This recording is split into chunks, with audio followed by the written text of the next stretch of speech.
Hola a todos, espero que estén muy bien. Bueno, este es nuestro tema para hoy. Es un tema que se llama estructuras de almacenamiento externas. O, en el fondo, esto no es más que discos duros. Bueno, hay un detalle con este tema. Este material se hizo hace unos 4 años, tal vez. Y bueno, hace 4 años. Este tipo de discos duros era lo usual en aquel momento. De hecho, ahora me metía, no sé, como a intentar comprar una computadora en diferentes marcas, diferentes configuraciones, y ya casi que ni siquiera existe la opción de comprar una laptop, por ejemplo, y que traiga un disco duro de estos magnéticos. Ahora todos los discos duros son de estado sólido. El problema con esto es que este material estaba hecho para discos duros magnéticos de los normales, pero ya es obsoleto. Entonces, bueno, ahora todo se hace con discos de estado sólido que tienen una arquitectura ahí diferente. Simplemente hacen las cosas de forma distinta para almacenar la información. Esto era hasta hace, no sé, unos 3 años lo típico y de ahí para atrás, desde que inició la computación, los primeros discos duros que hubo fueron de este tipo, hasta, como les digo, hasta hace poquito. Entonces, bueno, vamos a hacer aquí un pequeño repaso de algo que necesitamos saber para poder entender el tema de hoy. Y es el asunto de la jerarquía de memoria. Esto es algo que ustedes han visto ya un montón de veces a este punto, pero simplemente me gustaría dejarlo claro antes de continuar, porque si no, pues simplemente no tiene sentido. La jerarquía de memoria partiendo de que este es el CPU, aquí seguiría la memoria caché, después aquí seguiría la memoria principal y aquí es donde viene el almacenamiento secundario. Entonces, bueno, pongámosle nombre a esto. Este es el CPU. Esta es la caché. Esta es la memoria RAM. Y esto es el almacenamiento secundario.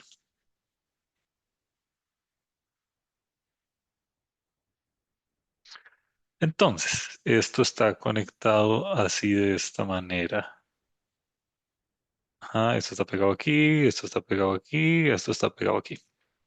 Entonces, si el CPU necesita un dato, el CPU va a ir a buscarlo en el siguiente nivel más próximo que tiene. Entonces, viene el CPU y le pregunta a la memoria caché si la memoria caché tiene el dato. Si no lo tiene, entonces le preguntamos a la memoria RAM si ella tiene el dato. Si no lo tiene, le preguntamos al disco duro si él tiene el dato. Y el disco duro siempre lo va a tener, si no significa que el dato no existía, pero el disco duro siempre lo va a tener. Ahora, cuando el dato se encuentra, tiene que recorrer todas las etapas hasta llegar a CPU. Entonces, si el dato está aquí, de aquí ocupamos moverlo a la RAM, de la RAM ocupamos moverlo a la caché y de la caché ocupamos moverlo a los registros del CPU. Lo que es interesante de esto es que no se puede brincar ninguna de las etapas.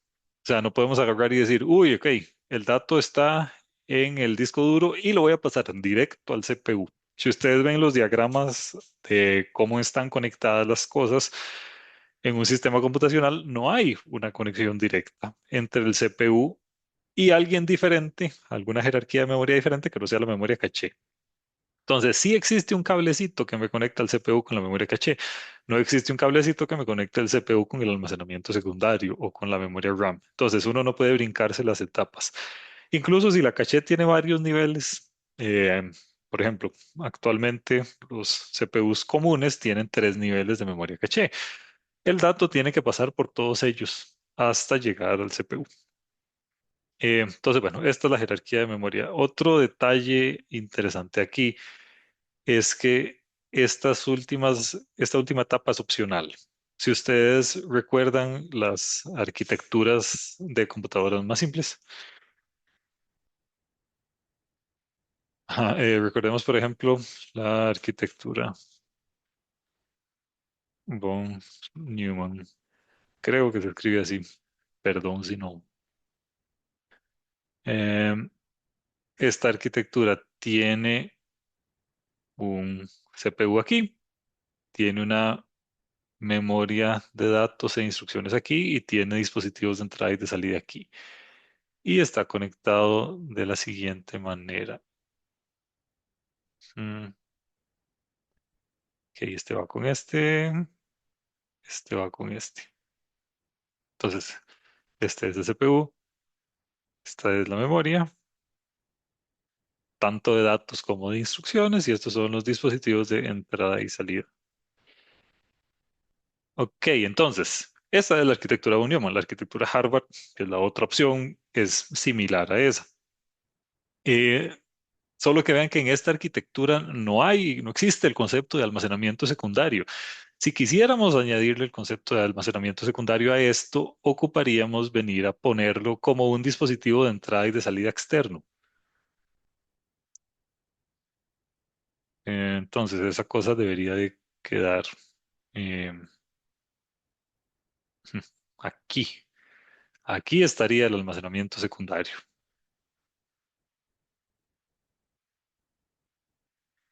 y estaría conectado como si fuera un dispositivo de entrada y de salida. Así de esta manera. Entonces, los discos duros son opcionales en la forma más simple de un sistema computacional. Esto significa que lo que sí o sí tiene que tener son estos tres componentes de aquí. El almacenamiento secundario es considerado un dispositivo externo que una computadora, un sistema computacional simple no necesita para servir. Pensemos en algo como algo muy simple, un sistema computacional muy simple como un microondas o algo así. Tiene una versión primitiva de un CPU, tiene una versión primitiva de una memoria y tiene algunos dispositivos de entrada y de salida. Pero este es un ejemplo de un sistema computacional que no necesita guardar datos de forma persistente. Y si por cosas de la vida necesitara guardar algo, no sé, como la hora del reloj o algo así, lo haría en algún almacenamiento secundario ahí muy simple, que existen circuitos integrados muy pequeñitos que permiten guardar un número, 64 bits o algo así. Si lo que quiero guardar es, no sé, la hora del reloj o algo así, ya con eso sería suficiente. Entonces, bueno, eso caería dentro de la categoría de almacenamiento secundario, pero no se necesita, un sistema computacional no necesita el almacenamiento secundario para existir. Ok, entonces, bueno, ese era todo el concepto, el contexto que necesitábamos. Ok, entonces, esto es simplemente una explicación de cómo era que funcionan, cómo es que funcionan estos discos magnéticos actuales. Vamos a hacer un repaso súper rápido, como les digo, esto ya es obsoleto a estas alturas. Se pueden comprar estos, probablemente sean muy baratos, porque ya van de salida. Posiblemente se utilicen tal vez como para servidores o cosas que necesitan guardar información masiva que no necesitaría ser de tan rápido acceso. Entonces, bueno, aquí todo estaba guardado de forma electromagnética. Este disquito que vemos aquí eh, es como un CD-ROM o algo así, en el cual tenemos que dentro de este disco hay una línea enorme, una línea enorme de puros unos y ceros, donde esta cabecita que está aquí puede leer una línea en específico, en un sector en específico y así obtener el dato que está ahí guardado. Esta misma cabeza también puede escribir, entonces puede leer y escribir esta misma cabecita. Y vean que tengo varios discos en paralelo y varias cabezas en paralelo. Aquí en este dibujo no se ve muy bien, pero hay otros en los que sí se ve mejor. Estos discos eran súper interesantes porque estaban guardados al vacío, por eso vean que tiene una estructura metálica aquí bastante fuerte. Y esto estaba guardado al vacío porque, para que no entraran partículas de polvo y aquí. Y esta cabeza y el disco rotaban a velocidades muy altas, entonces le queda mejor rotar en el vacío que rotar en el espacio abierto, para que no haya ahí con problemas con el oxígeno así. Entonces, no existía un límite de la cantidad de platos que podía tener el disco duro. De hecho, los primeros discos duros tenían un montón de platos porque cada plato podía guardar muy poquita información. Las cosas fueron evolucionando hasta que creo que los más modernos tienen dos platos nada más y tienen capacidades de almacenamiento muy altas, de terabytes.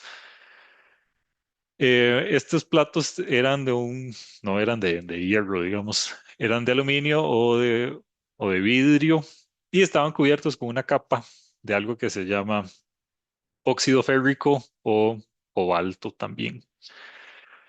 Entonces, cada plato tenía lo que se llama tracks, que los tracks son como las pistas que uno podía verlos como los anillos de un árbol, digamos, por eso es que viene este dibujo aquí. Entonces, cada una de estas pistas lo que tenía guardado era un número binario enorme, nada más. Después, cada una de esos tracks estaba dividido en sectores. Entonces, todo el disco duro estaba dividido en ciertos sectores. Esto es un sector, esto es otro sector, esto es otro sector. Y entonces la cabeza podía moverse en un sector en específico, un track en específico. Entonces podría caer en este track de aquí y leer la información que está guardada aquí. Vamos a ver. Ajá, esta es la cabeza de lectura y escritura. Em, entonces, aquí en la pura puntita es donde estaba el componente mecánico que permitía leer y escribir. Podía leer y escribir más que un bit, digamos. Podía leer o escribir cierta cantidad de bytes. ¿Cuántos? Depende del disco duro en específico, depende del fabricante y un montón de cosas más. Esta cabecita puede moverse rapidísimo y puede ir iterando ahí a altas velocidades. Ajá, esto es lo que le digo, que un disco duro podía tener un montón de platos, N, como en la imagen que venía antes, que era un disco duro muy viejo. Em, y bueno, por cada plato, bueno, por cierto, los platos tenían información tanto en la capa superior como en la capa inferior. Entonces, la parte de arriba del disco actuaba como un plato independiente y la parte de abajo del disco actuaba como otro plato independiente. Y la cabecita esta eh, podía leer en la parte de encima y en la parte de abajo también del disco duro. Bueno, esto nos lo vamos a brincar. Em, bueno, esto era la forma en la cual se conectaba el protocolo de comunicación en la cual se conectaban los discos duros. Primero se empezó por un protocolo que se llamaba IDE. Después se movió a un protocolo que se llamaba ATA. Y finalmente se movió a un protocolo que se llamaba Serial ATA o SATA, que esto es lo más moderno, si no me equivoco, a lo cual llegaron a conectarse los, eh, los discos duros. Los IDE ya eran obsoletos cuando yo era joven, entonces esta cosa ya es súper vieja. Fue con los primeros discos duros magnéticos nacieron con este protocolo. Después a los años pasaron a ATA y después a los años pasaron a SATA. Em, ok, entonces bueno, de aquí para atrás les recomiendo leer la presentación con un poquito más de calma, como para simplemente tener contexto de cómo es que funcionaban los discos duros magnéticos. Em, pero bueno, fueron reemplazados por los que se llaman discos duros de estado sólido. HDD significa Hard Disk Drive, SDD significa Solid State Drive. Em, Al final, el problema de los HDDs o los discos magnéticos era que estaban llenos de componentes mecánicos que se movían. Entonces, al inicio, recuerdo que uno no podía mover mucho la laptop porque si no el disco duro empezaba como a brincar a sectores que no era el que uno quería leer y entonces no era el dato que uno necesitaba y sucedían cosas raras. Eran muy susceptibles a los movimientos.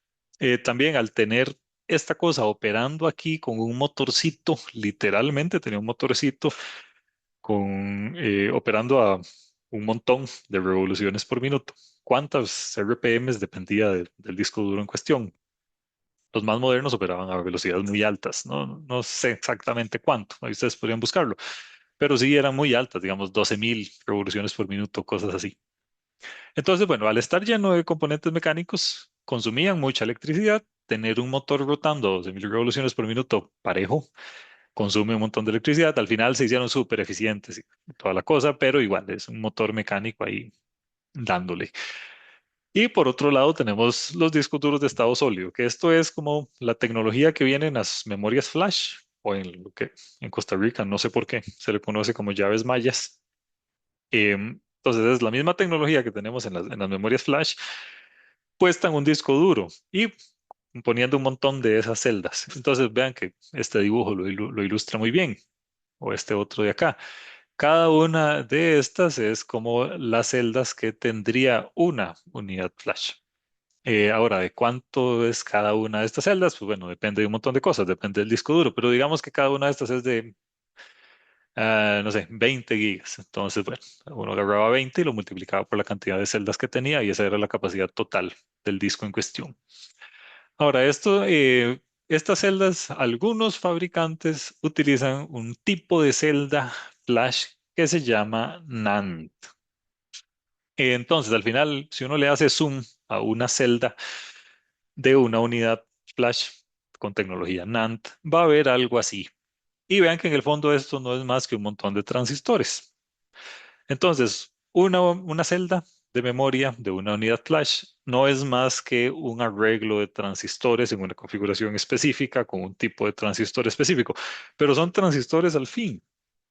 Entonces, se llaman de estado sólido porque no tienen piezas móviles, sino que es un montón de transistorcitos ahí conectados de una forma específica. Si quieren investigar más cómo funcionan los discos de estado sólido, el panorama sí es bastante abierto porque depende del fabricante. Los fabricantes no necesariamente hacen todo lo mismo. Algunos pueden utilizar, no sé, tecnología NAND, otros podrían utilizar otro tipo de tecnología, otro tipo de celdas, pero al final todo se resume a que todo está guardado en transistores, en celdas compuestas por transistores. Entonces ya no existe el concepto de cosas mecánicas ahí moviéndose. Entonces, bueno, las cosas han mejorado mucho, definitivamente. Ahora vamos a ver algunos conceptos genéricos al tipo de disco que uno tenga, que es básicamente cómo puede conectar uno discos duros de forma que se optimice el tiempo de lectura y de escritura y de forma que si alguno de los discos falla, la información pueda ser recuperada. Entonces, esto fue propuesto en un paper que hizo este señor.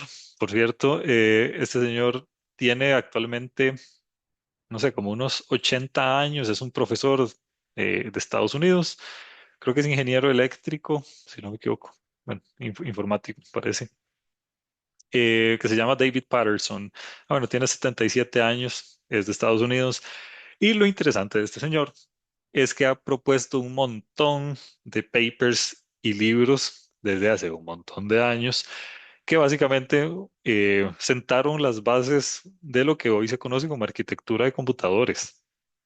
De hecho, es tanto así que los libros que utilizan los cursos de arquitectura de computadores uno y 2 de nuestra carrera son los libros que hizo este señor. Eh, Vean que aquí dice, es autor de 5 libros, incluyendo 2 sobre arquitectura de computadores, escritos junto a otro profesor de Estados Unidos igual, de Stanford, por cierto. Y bueno, los propuso hace rato ya. Bueno, pueden leer el currículum de este señor, es bastante impresionante. Y bueno, este señor propuso este paper. Vamos a ver de qué año es.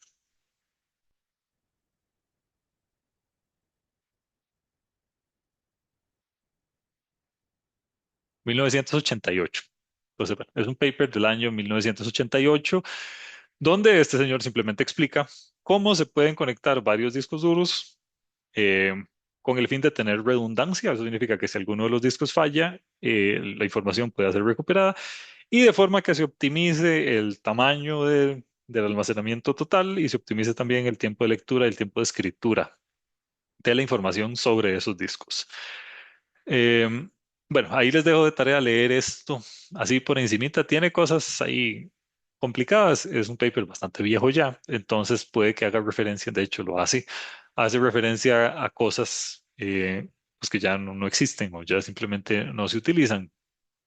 Y bueno, esta es la parte que nos interesa. De aquí para atrás es como contexto. Y lo que propone este señor David es una solución conocida como RAID. Existen un montón de tipos de RAIDs, que son los que vamos a ver ahorita. Entonces, bueno, les dejo de tarea moral leer este paper para que entiendan de dónde fue que salió esto y por qué es que tiene sentido. Aquí hay un capitulito donde se refiere a por qué esta parte de la redundancia es importante. Y bueno, esto.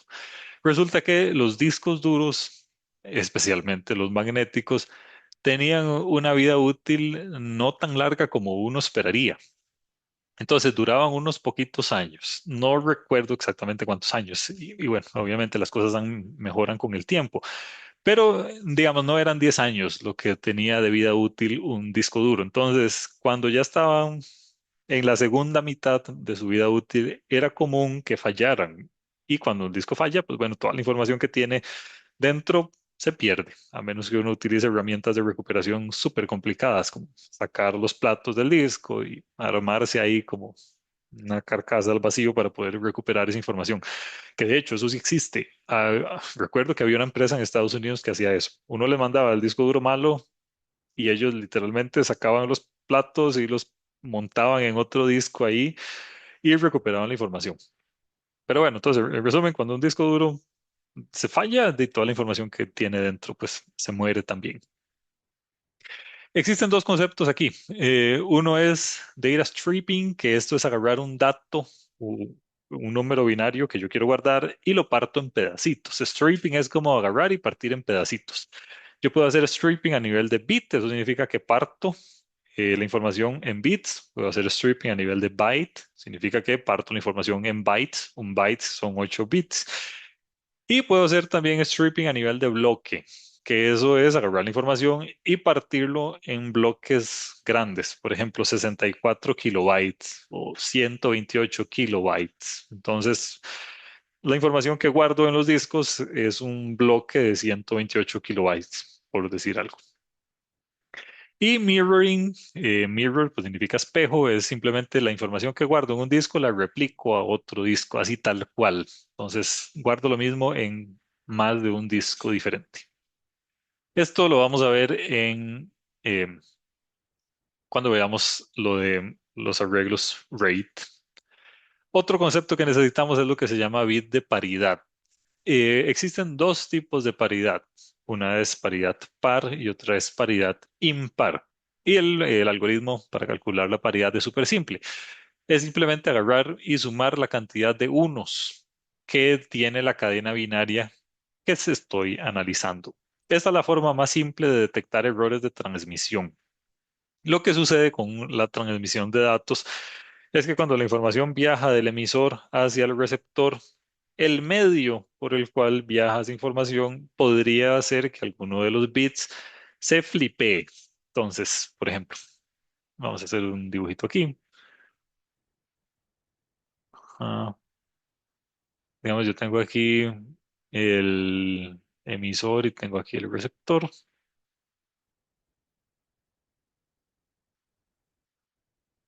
Y digamos que a través de Wi-Fi o algo así inalámbrico, por cierto, Wi-Fi y todo ese tipo de cosas son protocolos de comunicación ya establecidos.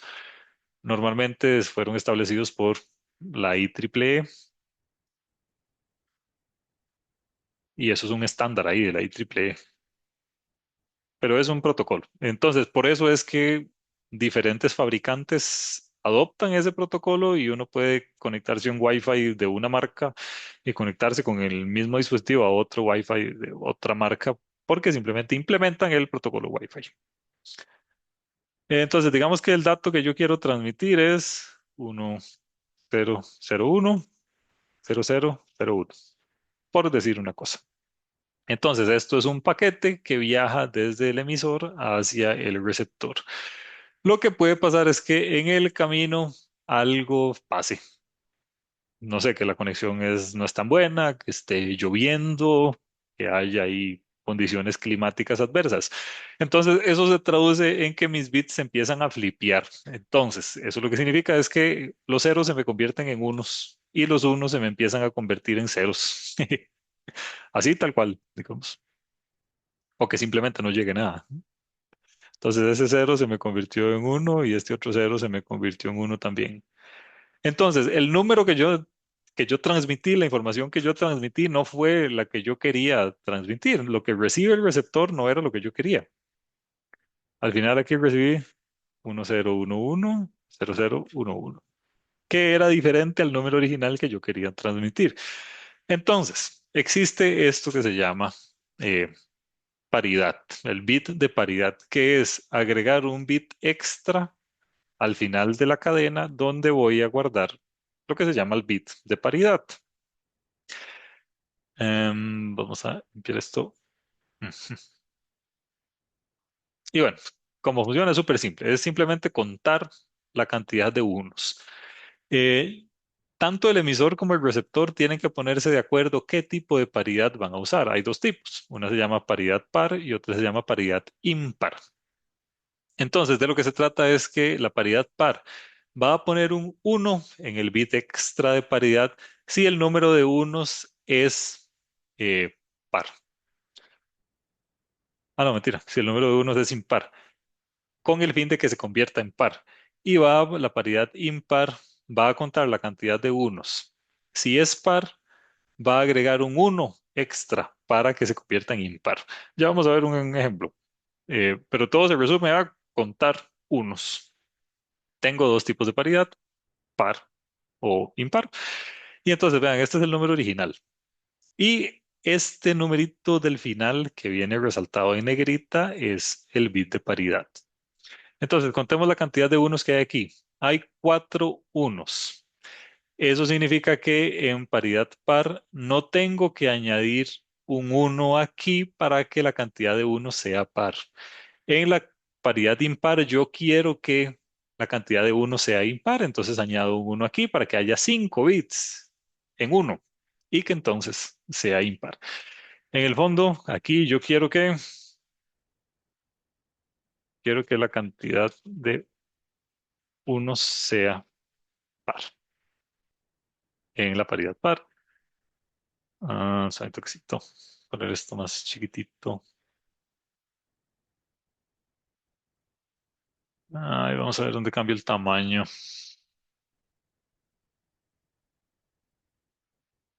Aquí está. No son tan sencillas de usar estas herramientas.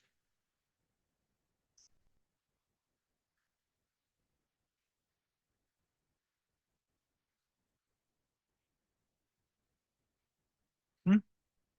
Y en este otro,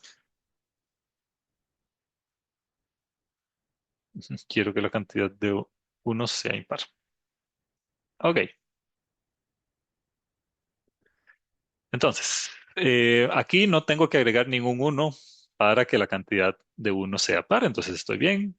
Y aquí sí tengo que agregar un uno para que la cantidad de uno sea impar, que es lo que yo quiero. Veamos este otro ejemplo. Tengo una, dos, tres, cuatro, cinco, seis, siete bits en uno. Entonces le agrego un uno extra para que la cantidad de bits sea par. Y no le agrego nada para que la cantidad de bits sea impar, porque ya era impar. Entonces, tanto el emisor como el receptor tienen que ponerse de acuerdo qué tipo de paridad quieren usar. No se vale que el emisor esté trabajando con paridad par y el receptor esté con paridad impar. Los dos tienen que usar o paridad par o paridad impar. O toda la gente que esté hablando sobre esta comunicación tiene que hablar el mismo tipo de paridad. Y entonces, de lo que se trata es que si alguno de los bits se flipea, el receptor cuenta la cantidad de bits que debería de estar en uno y si está trabajando con paridad par y llegó una cantidad impar de bits en uno, significa que el paquete sufrió corrupción durante el proceso de transmisión, entonces se le pide al emisor que le vuelva a enviar el paquete porque no lo recibió bien. Y ahí la cantidad de veces que lo recibió, la cantidad de veces que sea necesaria, pedir el mismo paquete hasta que ya lo reciba bien. Este algoritmo tiene un problema y es que si se flipean dos bits, la paridad sigue está buena, digamos. Entonces, supongamos que, vamos a ver, en este caso, se flipean dos bits, estos dos unos se convierten en ceros. la paridad par sigue estando buena porque siguen habiendo dos bits en uno. O si estos dos ceros se convierten en unos, la paridad sigue estando buena porque ya ahora habría 6 bits en uno en lugar de 4. Y bueno, 6 sigue siendo un número par. Entonces, esto solo detecta cuando la cantidad de errores en la cadena transmitida no es múltiplo de 2. O sea, si hay 3 errores, este algoritmo lo detecta y lo detecta bien. Si hay 5 errores, el algoritmo lo detecta y lo detecta bien. Si hay 10 errores, 10 bits se flipearon, el algoritmo no lo detecta. Por cierto, existen algoritmos mucho más complejos que pueden detectar esto de forma mejor, digamos. Y bueno, eso es lo de concepto de paridad. Ok, entonces, ya ahora sí vamos a la parte de rate, que es la que nos interesa. Em, el primer tipo de arreglo rate se llama rate cero. Ah, por cierto, ha habido nuevos tipos de rates más que los propuestos originalmente. Vamos a ver. De hecho, creo que ni siquiera se llamaban así como, ajá, bueno, se llamaba rate first level. Ese era el nombre original. Ajá, second level, third level. Ok, sí, me imagino que esto es RAID 3, es el nombre que quedó actualmente. Y aquí está RAID 4, 5, sí, hasta RAID 5 llegamos en el paper original. Ujú. Ok, y ya van a ver que actualmente se sugirieron más, tomando como base las ideas originales de este paper, se sugirieron configuraciones diferentes y siguió utilizando la misma nomenclatura de RAID algo. Bueno, RAID 0 es la forma más simple de guardar información. Entonces, la información la parto entre dos discos diferentes. Eh, entonces, tengo el disco cero y el disco uno. Este es el dato que quiero guardar. Aquí guardo el dato A1, aquí guardo el dato A2, A3, A4, A5, A6, A7 y A8. Aquí no hay redundancia, no hay mirroring, o sea, la información no está guardada en espejos, no hay nada de paridad. Vean que dice Performance Improvement, comparado a que si tuviera un único disco que guarde toda la información. Vean que el dato que estoy guardando el dato se llama A, pero está partido en pedacitos, en bloques. Aquí estoy utilizando bloques. ¿De qué tamaño es el bloque? No tengo idea, pero háganse la idea que es de, no sé, un número como 64 kilobytes. Entonces, aquí hay guardado 64 kilobytes, aquí hay guardado otros 64 kilobytes, aquí otros 64 kilobytes y así sucesivamente. Lo interesante es que yo puedo leer los dos discos en paralelo. Entonces, en un único instante de tiempo, yo puedo sacar el dato A1 y A2 de un solo. Después, en el siguiente instante de tiempo, saco el dato A3 y A4. En el siguiente, saco el A5 y A6. Y en el siguiente, saco el A7 y el A8. Entonces, al final hice únicamente 4 lecturas. Bueno, en 4 instantes de tiempo logré hacer las 8 lecturas y así reconstruir el dato que yo quiero. Entonces, el dato, bueno, tengo que para hacer esto más grande, ajá. El dato al final es igual a 1 más A2 más A3 más A4 más A5 y A8. Y esto pegado junto. Y eso forma un número ahí binario enorme. Pero entonces ese es el dato que quiero guardar. En esa idea que esto, no sé, es una foto, un archivo ahí, una canción o lo que sea. Entonces logré recuperar la información eh, en 4 instantes de tiempo. Hice 8 lecturas en 4 instantes de tiempo. ¿Qué pasa si uno de los discos se muere? Entonces, digamos que este disco de aquí se murió y ya todos esos datos son inaccesibles. La información que me queda es inútil sin la información que se perdió. Eso significa que toda la información se pierde. Entonces, si un disco duro falla, toda la información, toda, se perdió. Esa es una de las desventajas que tiene este. este write. No tiene tolerancia a fallos. Si un disco falla, toda la información se muere y necesita como mínimo dos discos. Esto puede ser extendido a tener, no sé, tres discos o cuatro discos. Lo que pasa es que al final la información se distribuye, cada uno de estos bloques A sub n se distribuye entre cada uno de los discos. Entre más discos tenga, puedo leer más información en paralelo. Entonces leo más cosas por instante de tiempo. Después tengo este otro que se llama write uno. Aquí tengo lo que se llama espejo, la información está guardada en espejo, eso significa que lo que guardo en el disco cero, lo guardo igual en el disco uno. Aquí, si uno de los discos se muere, el otro ya tiene toda la información.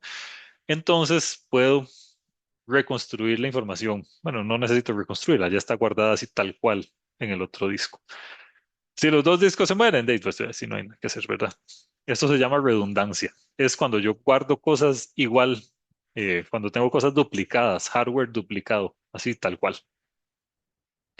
Aquí no tengo nada de paridad, no tengo, bueno, sí tengo stripping en realidad. Bueno, no tengo stripping porque la información está guardada secuencialmente en cada uno de los discos. No puedo leer más de una cosa por unidad de tiempo. Esto no se usa en la práctica, existe pues al nivel teórico nada más. Bueno, aquí dice tengo stripping. Em, ujú. No, mentira, era el RAID 2, perdón. El RAID 2 sí, no se usa en la práctica. El RAID 1, pues, el RAID 0 y el RAID 1 sí se usan en la práctica, tal vez no en su forma más pura, pero sí con combinaciones de RAID 0 y RAID 1, que de hecho eso es algo que se llama RAID 1.0 o RAID 0.1, que vamos a ver al final. Pero el RAID 0 sí se usa, el RAID 1 sí se usa en la vida real. El RAID 2 no se usa. Aquí la información está dividida a nivel de bit. Así fue propuesto originalmente. Y entonces tengo, eh, esta es la información que quiero guardar. Tengo el dato A que está partido en 4 bits. ¿Por qué 4 bits? Porque estoy usando stripping o partimiento a nivel de bit.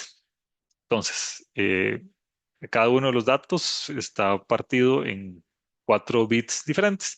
Entonces tengo el dato A, B, C y D guardado en estos discos. Y tengo estos otros tres discos aquí, que son, vean que dice P. Dice A sub P1, A sub P2 y así sucesivamente. Estos son los bits de paridad. Este tipo de arreglo utiliza una forma de calcular la paridad que se llama código Hamming. Y de hecho, esa es la razón por la cual tengo cuatro discos de datos y tres discos de paridad. Eso no es un error en el dibujo, digamos. No es que tengo que tener, que por cada disco de datos tengo que tener un disco de paridad. Así funciona el código Hamming. Para el caso particular en que tenía cuatro discos de datos, necesito tres discos de paridad. Si yo tuviera cinco discos de datos, la cantidad de discos de paridad podría incrementar también. Entonces, esto es todo un tema de cómo se calcula el código Hamming, pero simplemente sepan que para el caso que tengo cuatro discos de datos, necesito tres discos de paridad. Y el algoritmo de paridad es el algoritmo Hamming, que como les digo, bueno, no es tan sencillo de explicar como aquí en esta clase, probablemente requeriría una clase aparte. Entonces, por eso no nos interesa en este momento, pero bueno, si sienten curiosidad de cómo se calcula la paridad aquí, pueden investigar esto que les digo del algoritmo de Hamming. Esto ni siquiera se usa en la práctica, entonces por eso no nos interesa tanto entenderlo en este momento. Eh, Tenemos el RAID 3, tampoco se usa en la práctica, su implementación sí existe, sí tiene sentido. Aquí el stripping es a nivel de byte. Recuerden, un byte son 8 bits. La paridad aquí es calculada con paridad par o paridad impar, con el algoritmo que les mencioné hace un rato. Entonces, A1 es de tamaño 8 bits, A2 es de tamaño 8 bits y A3 es de tamaño 8 bits, o sea, un byte cada uno de estos bloquecitos. Y la paridad está dada por agarrar estos 3 bytes, contar la cantidad de unos, y si estoy usando paridad par, pues entonces aquí voy a guardar el bit de paridad par. Si estoy usando paridad impar, aquí voy a guardar el bit de paridad impar. Em, Tiene un detalle. Vean que cada modificación en este bloque grande de aquí, cada modificación que se haga en cualquiera de los discos de datos va a significar un cambio en el disco de paridad. Entonces, cualquier cambio que se haga en cualquiera de los bloques implica venir a cambiar el disco de paridad, implica venir a tocar el disco de paridad. El problema de esto es que este disco queda con un uso desproporcional respecto al uso que tienen los otros discos. Entonces, el disco 3 será más susceptible a fallos porque se usa pues mucho más. El RAID 4 es igual, de hecho vean que es muy parecido al RAID 3, solo que aquí el stripping es a nivel de bloque, no a nivel de byte. Em, este sí se implementa en la vida real, sí se usa en la vida real, porque la información que guardo ya no son bytes, sino que son bloques, donde un bloque puede ser 64 bytes o algo así. La paridad aquí igual se calcula con paridad par o paridad impar. Vamos a ver. Después está el RAID 5, que se parece mucho al RAID 4 y en consecuencia al RAID 3, con una diferencia muy interesante. Aquí igual tengo stripping a nivel de byte. Eh, Esto es un error. El RAID 5 no provee tolerancia si dos discos fallan, provee tolerancia si un disco falla. Y la paridad se distribuye en todos los drives. Entonces no pasa eso que un drive que tiene solo información de paridad está sobrecargado respecto al resto de drives. Entonces vean que aquí tengo AP, aquí tengo BP, aquí tengo CP y aquí tengo DP. Eso significa que la información de paridad eh, se, se distribuye en todos los discos, entonces no hay un disco que tenga sobrecarga respecto a los otros. Vamos a ver. Ajá. De hecho, bueno, mm, si realmente no estoy completamente seguro si el algoritmo de paridad aquí es paridad par o impar o es XOR. Vamos a ver. Sí. En el 5 de fijo, sí es XOR. Ajá. El RAID 5 sí utiliza una cosa que se llama XOR, que ya vamos a ver qué es, que es una forma, un algoritmo que existe para recuperar información cuando un disco falla. Súper interesante y súper simple también. Vamos a ver, el XOR es una compuerta lógica, que es el OR exclusivo, que es uno cuando alguno de los dos bits es uno y cero en el resto de casos. Si los dos bits son cero, la salida es cero. Si los dos bits son uno, la salida es cero también.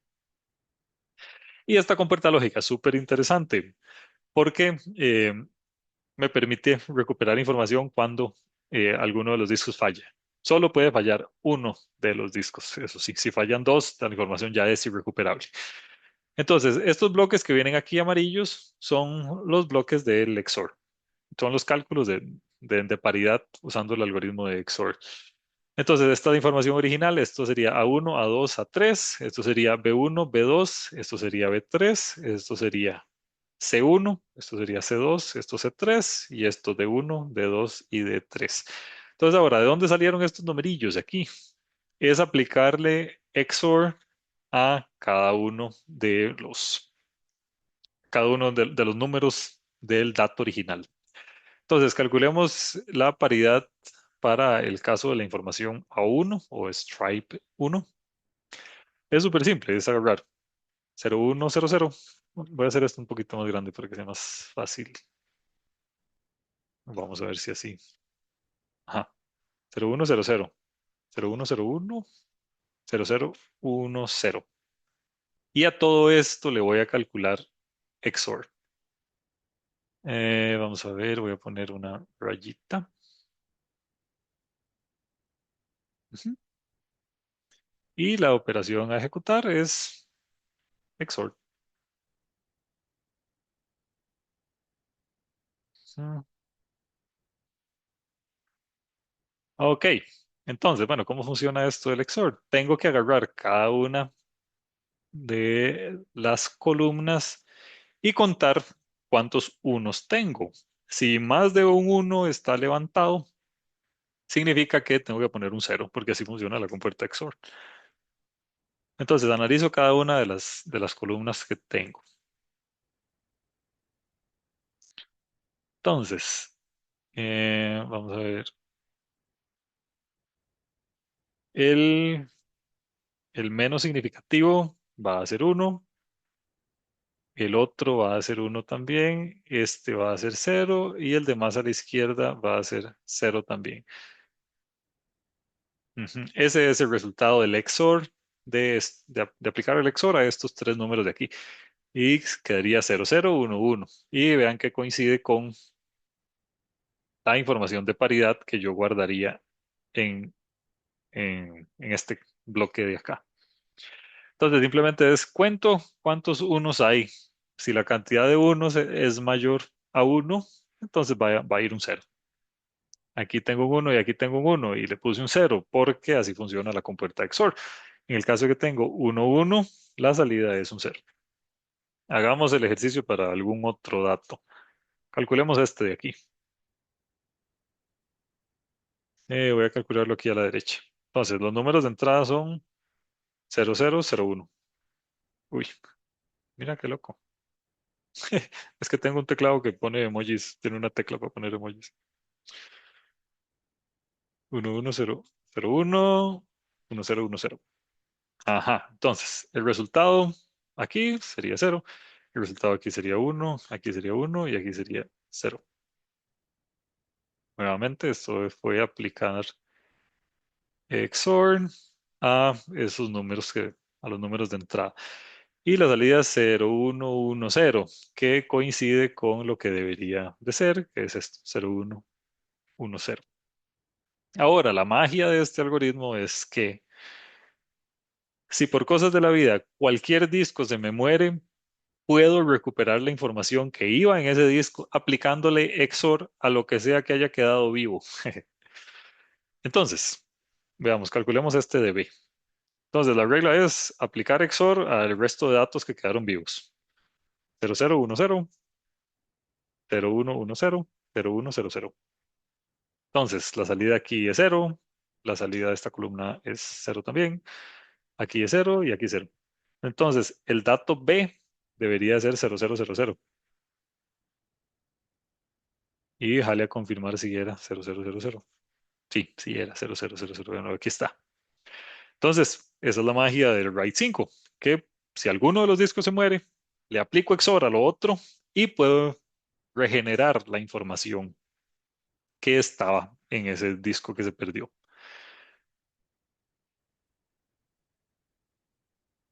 El RAID 6 lo que me permite es que dos discos se me mueran. Entonces tiene doble disco de paridad. Es igual que el RAID 5, solo que hay dos discos, ven que dice AP y AQ, donde AP es el resultado de aplicar paridad a A1, A2, A3 y AQ es el resultado de aplicar paridad a A1, A2, A3 y AP también.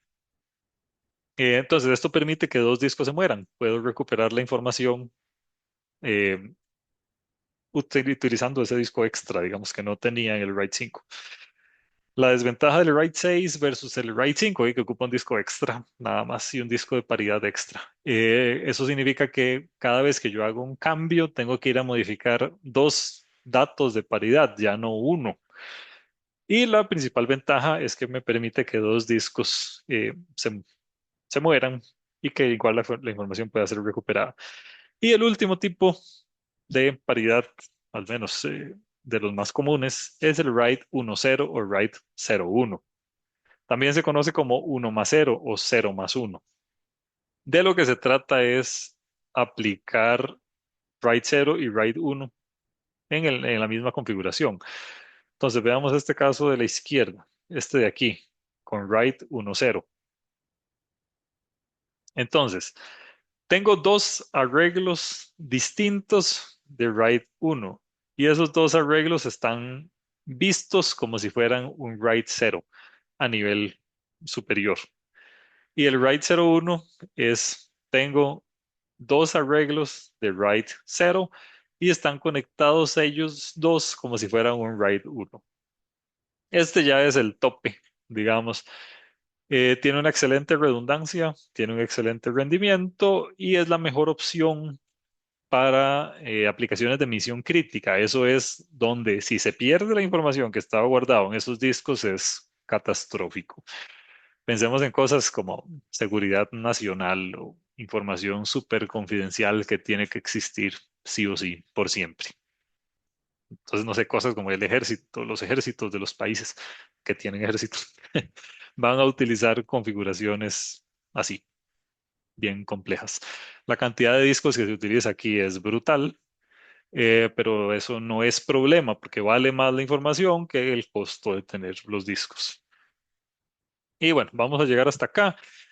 Les queda de tarea moral entonces leer el paper eh, y durante la próxima clase vamos a continuar de aquí en adelante con un tema que se llama File Systems.